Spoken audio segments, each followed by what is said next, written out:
नमस्कार, आप देख रहे हैं मून प्राइम टाइम और मैं हूं आपके साथ आकांक्षा अग्रवाल। खबरों की ओर रुख करने से पहले एक बार नजर डालते हैं हेडलाइंस की ओर। Moon Prime Time sponsored by Torrent Power transforming life, Rainbow Hospital, hope heal health happiness.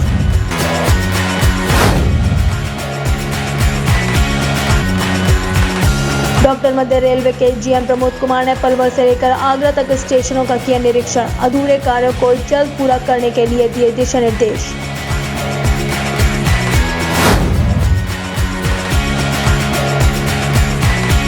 Tokyo Olympic में भारतीय हॉकी टीम के शानदार प्रदर्शन पर आगरा हॉकी टीम स्टेडियम के सभी खिलाड़ियों ने मनाया जश्न, पूरे स्टेडियम के खिलाड़ियों ने लहराया तिरंगा।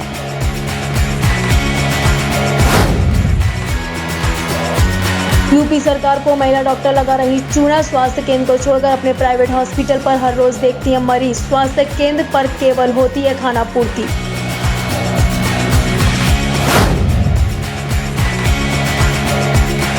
ताजनगरी में शहीद चंद्रशेखर पार्क से निकाली पर्यावरण जागरूकता रैली, माथुर वैश्य हरियाली समिति ने निकाली रैली के माध्यम से मरणोपरांत विद्युत मोक्ष धाम के प्रयोग का दिया गया संदेश।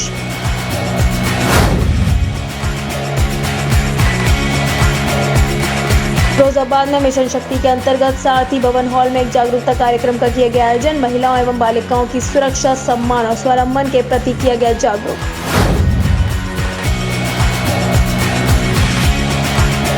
फतेहाबाद में संपूर्ण समाधान दिवस का किया गया आयोजन, फतेहाबाद के सभी अधिवक्ताओं ने तहसीलदार फतेहाबाद के स्थानांतरण की मांग को लेकर एडीएम को सौंपा ज्ञापन।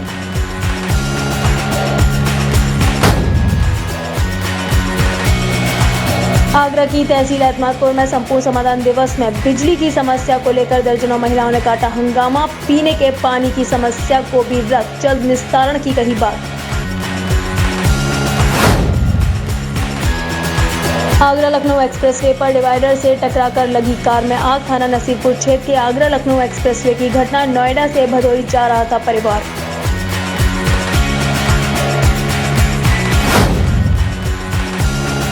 फिरोजाबाद जिले के शिकोबा थाना क्षेत्र अंतर्गत रामलीला मैदान के समीप नाले में तैरता दिखा शव, थाना प्रभारी फोर्स के साथ मौके पर पहुंचे, शव को कब्जे में लेकर पोस्टमार्टम के लिए भेजा।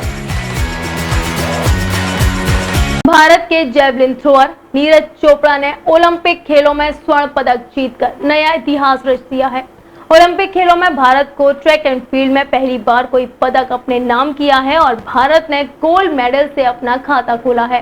नीरज चोपड़ा ने 87.58 मीटर भाला फेंककर यह उपलब्धि अपने नाम की है। उनकी इस जीत को पूरा भारतवर्ष हर्षोल्लास के साथ मना रहा है। हर तरफ जीत का जश्न देखा जा रहा है। टोक्यो ओलंपिक में भारतीय हॉकी टीम के शानदार प्रदर्शन पर आगरा हॉकी टीम ने स्टेडियम के सभी खिलाड़ियों के साथ जश्न मनाया। सभी ने एक दूसरे को मिठाई खिलाकर ढोल नगाड़ों के साथ नाच गाना भी किया। पूरे स्टेडियम के खिलाड़ियों में झंडा भी लहराया गया। इस मौके पर मुख्य अतिथि के रूप में आगरा वन कमिश्नर महंत योगेश्वरी भी मौजूद रहे। टोक्यो ओलंपिक में भारतीय हॉकी टीम के शानदार प्रदर्शन पर आगरा हॉकी टीम ने स्टेडियम के सभी खिलाड़ियों के साथ में जश्न मनाया। सभी ने एक दूसरे को मिठाई खिलाकर ढोल नगाड़ों के साथ नाच गाना किया। पूरे स्टेडियम के खिलाड़ियों ने झंडा भी लहराया। क्या नाम है आपका? मेरा नाम मोहम्मद खलील है।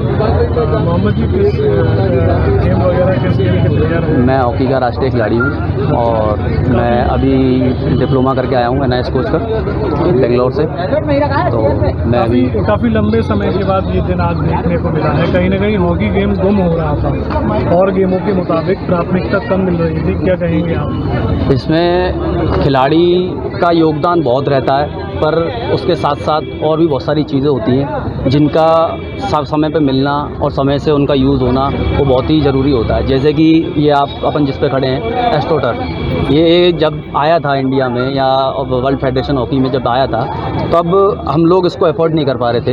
इंडिया जो हमारा अफोर्ड नहीं कर पा रहा था, जैसे भी जो भी समझो, तो ये हर जगह नहीं था।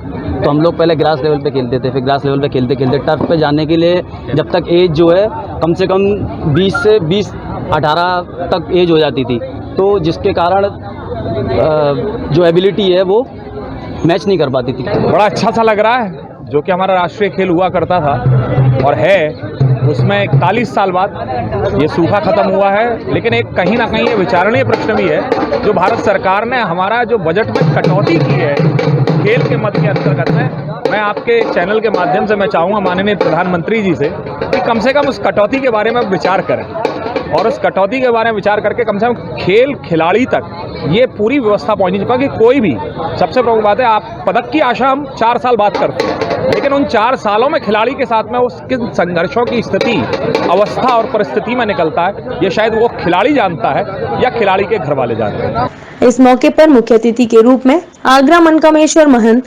योगेश्वरी भी मौजूद रहे। साथ ही नीरज जैन, प्रमोद गिरी, सुधीर नारायण, सुनील चंद्र जोशी, मलकीत सिंह, अमरजीत सिंह, हरदीप सिंह, हीरा मित्तल, शाहिद अंसारी, शकील खान, शाहरुख, दिनेश मित्तल, मोइन खान, रघुनाथ यादव, राज बहादुर, सोहेल आनंद आदि लोग मुख्य रूप से उपस्थित रहे। उत्तर मध्य रेलवे के महाप्रबंधक प्रमोद कुमार द्वारा शनिवार को मंगला एक्सप्रेसवे विंडो ट्रेनिंग से आगरा मंडल के पलवल आगरा खंड का निरीक्षण किया गया। निरीक्षण के दौरान महाप्रबंधक ने पलवल आगरा के मध्य पड़ने वाले ट्रैकों, संपार, फाटकों, पुलों, स्टेशनों की गहनता से निरीक्षण किया और इसके साथ ही पलवल से मथुरा के बीच में निर्माणाधीन चौथी लाइन और कीटम से आगरा के मध्य निर्माणाधीन तीसरी लाइन का भी निरीक्षण किया। आगरा कैंट पर की गई पत्रकार वार्ता के दौरान उन्होंने अवैध अतिक्रमण और ट्रेनों में हो रहे अवैध वेंडरिंग पर सख्त कार्रवाई करने की बात कही। उत्तर मध्य रेलवे के महाप्रबंधक प्रमोद कुमार द्वारा शनिवार को मंगला एक्सप्रेस से विंडो ट्रेनिंग से आगरा मंडल के पलवल आगरा खंड का निरीक्षण किया गया। निरीक्षण के दौरान महाप्रबंधक ने पलवल आगरा के मध्य पड़ने वाले ट्रैकों, संपार, फाटकों, पुलों और स्टेशनों की गहनता से निरीक्षण किया और इसके साथ ही पलवल से मथुरा के बीच में निर्माणाधीन चौथी लाइन और कीटम से आगरा के मध्य निर्माणाधीन तीसरी लाइन का भी निरीक्षण किया।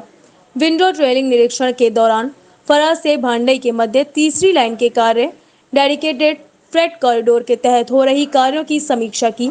इसके पश्चात आगरा मंडल के अधिकारियों के साथ मंडल की विकास योजनाओं और रेलवे की आय बढ़ाने के प्रयासों पर चर्चा की। इसके उपरांत यमुना नदी पर स्थित रेलवे पुल का भी निरीक्षण किया। तो जहाँ तक हमारे माल आय की बात है, फ्रेट की बात है, उसमें बढ़ोतरी है, लेकिन जैसा आप सब जानते हैं कि पैसेंजर्स में काफ़ी गिरावट है और जैसे जैसे और गाड़ियाँ बढ़ेंगी मुझे उम्मीद है कि हम लोग दोबारा अपने पुराने जो हमारा आय मिलता था उस पर पहुँच पाएंगे। क्या दिवाली तक बहुत सारी और सारी ट्रेनें स्टार्ट होने की उम्मीद है? ये सब निर्भर करता है कि हमारा अगला कुछ दिन अच्छे से गुजर जाएं। जैसा अभी ट्रेंड है कि पेंडेमिक धीरे धीरे कम हो रहे हैं, केसेस कम हो रहे हैं, अगर मान लो केसेस कम हो जाते हैं तो हम सबके लिए अच्छा है। डेफिनेटली ट्रेन्स पूरी दोबारा चलने की प्रकार करेंगे। तीसरी लहर को लेकर के क्या व्यवस्था है? देखिए, यहाँ जहाँ तक आगरा की बात है, यहाँ पर एक अलग छोटा कोविड सेंटर बनाया है जिसमें 15 बेड लगाए हैं और उन पर वो सब तैयारियां हैं, जैसे ऑक्सीजन पाइपिंग करना और साथ में एक ऑक्सीजन का प्लांट भी लगा रहे हैं। अगले कुछ दिन में वो तैयार हो जाएगा ताकि इमीडिएटली जो प्रॉब्लम आए उसको हम लोग अटेंड कर पाएँ। 3000 अरेस्ट किए गए, तो ये लगातार एक प्रक्रिया है जो चलती रहती है, सतत प्रक्रिया जैसा। बिल्कुल नहीं, आप बिल्कुल ठीक मैं ये नहीं कह रहा हूँ, लेकिन आपके आधार पर हम एक्शन लेते हैं भाई, हम ये नहीं कह रहे हैं, लेकिन उसी एक्शन के तहत 3000 अरेस्ट हुए हैं। तो लेकिन ये है कि ये चीज़ होती रहती है हर जगह, हर गाड़ी में आरपीएफ को उपलब्ध कराना। अभी उतना हमारे पास फोर्स नहीं है, शायद इतना होगा भी नहीं, लेकिन ये है कि जब आपका फीडबैक आता है, बार बार कोई सेक्शन आइडेंटिफाई होता है तो उस सेक्शन में हम लोग सघन चेकिंग चलाते हैं और अरेस्ट करते हैं और उसका रिजल्ट ये है कि लगभग 3000, जैसा हमारे कमांडेंट साहब ने बताया, लगभग 3000 के अरेस्ट किए गए।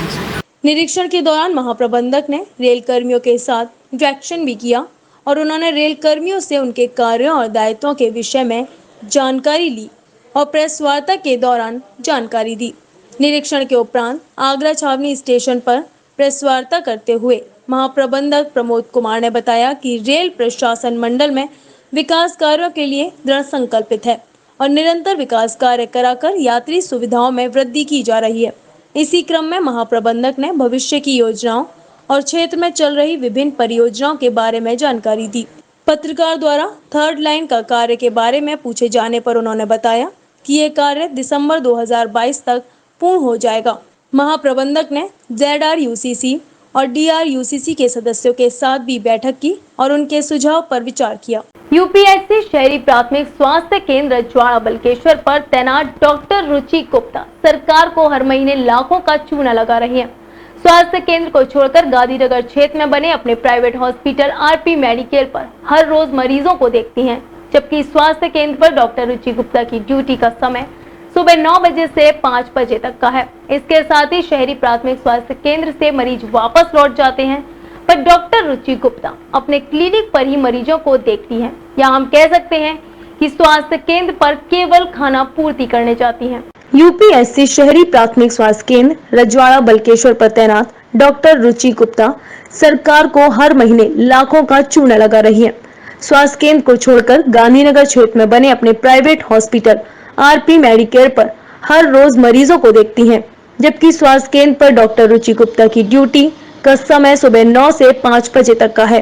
इसके साथ ही शहरी प्राथमिक स्वास्थ्य केंद्र से मरीज वापस लौट रहे हैं। देखिए, हमारा आगरा अर्बन का बहुत बड़ी जनसंख्या है और जहाँ पे कैटर करने के लिए हमने 30 चिकित्सालयों को लगाया था अंडर PSC पे। इसमें हमारी 15 संविदा चिकित्सक 15 स्थलों में काम करती हैं और बाकी 15 में सरकारी चिकित्सक है, जिनका आप बता रहे हैं कि ये संविदा से हैं। इसके लिए हमने मॉनिटरिंग प्रोसेस के लिए अपने यहाँ के 3 लोगों को, अभी तक 1 देख रहे थे, अब हमने इसे 10-10 PSC करके 3 में नोडल नियुक्त किए हैं, जो इनकी उपस्थिति को तय करेंगे। ये चिकित्सक अपने समय से PSC में बैठें और अपने सारे रोगियों को देखें। इसके साथ इन सारे चिकित्सकों की जियो टैगिंग कराई जा रही है, जो अपनी रिपोर्ट भेजेंगे हमें, उसमें इनका जियोलॉजिकल लोकेशन भी साथ में आएगा, जिससे ये नियत हो जाएगा कि ये उस चिकित्सालय में उस समय बैठी है कि नहीं।